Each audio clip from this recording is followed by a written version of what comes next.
So we know that alkenes are going to come up on paper 2. Let's have a look at specimen 0.5, paper 2,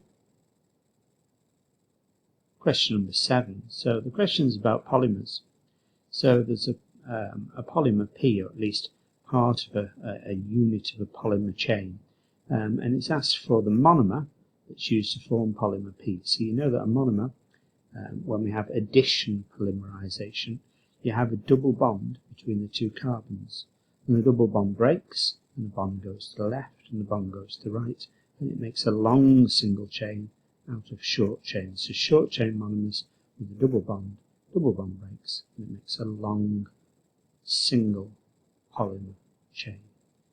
How do we know that P has come from the monomer that you can see on the screen?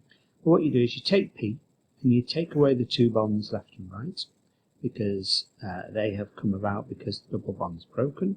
So to start with, instead of bonds left and right and it being a single bond between the two carbons, there's a double bond between the two carbons.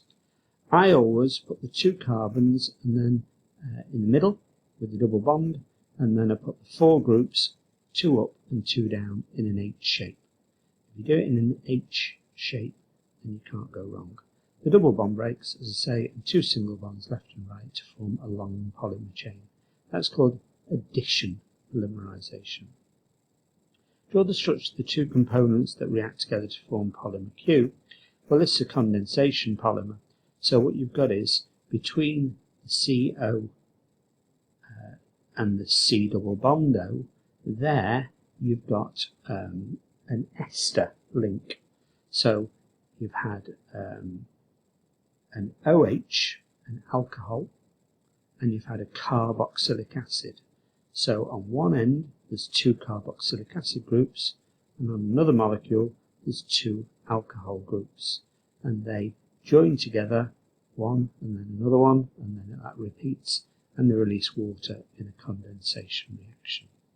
That's esterification to make an ester, so it will make a polyester.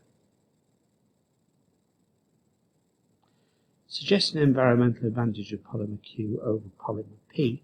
Well, polymer P isn't going to be biodegradable. It's got strong carbon-to-carbon bonds, whereas Q, that ester, is biodegradable, because the C double bond O in Q is polar. It means that the C has got a delta plus and the O has got a delta minus. So it can be attacked by nucleophiles, things like OH minus, can come along and use its lone pair of electrons and attack the C delta plus. And that can break the chain, because something else comes in like an OH minus and attacks that CO and bonds to it and breaks the bond, the ester bond.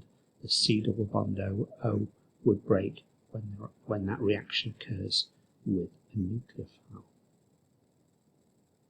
Question 12, same paper. But1 reacts with a reagent in the form of HY. What is the HY? Well, Y is fictitious, so we use something like HBr, might be a molecule that might react with a double bond. Name of the mechanism is electrophilic addition, because the HBr adds across the carbon-to-carbon double bond. Why is it electrophilic? Because the carbon-to-carbon double bond is electron-loving, or rather, it donates electrons. It donates electrons from the arrow to the H of the HBr. I would prefer on that diagram if the arrow were actually going onto the H alongside rather than alongside it. The arrow from the C to C in the mechanism C double bond C should be touching the C to C double bond, and the arrow should go onto the H. The H then bonds to one of the 2 carbons, and the bond between the H and the Br breaks with the electrons going onto the Br. That's a better looking arrow. And then you could put the H either side. It could go onto the left hand carbon, or it could go onto the right hand carbon. It has a preference, and we'll talk about which preference it has in a minute, but in the diagram that you've got, the H has gone onto the left hand carbon and left the middle carbon of the 3 with a plus charge on it.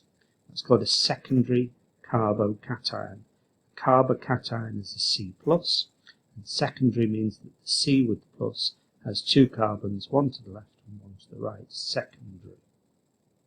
So a primary carbocation, the C+ would only have one carbon bonded to it, but in this case we've made the secondary carbocation because it has two carbons attached to it, one left and one right. So C with the plus is called a carbocation or a carbonamine, whichever you prefer. I think we've used the term carbocation in the past.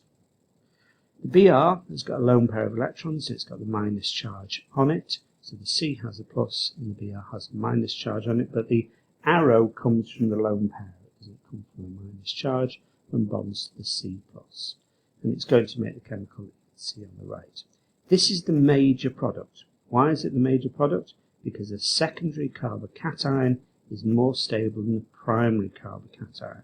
If you want a reason, it's because methyl groups and ethyl groups, the groups either side are electron repelling, repel electrons onto the C+, lowers the size of the C+ charge and makes it more stable.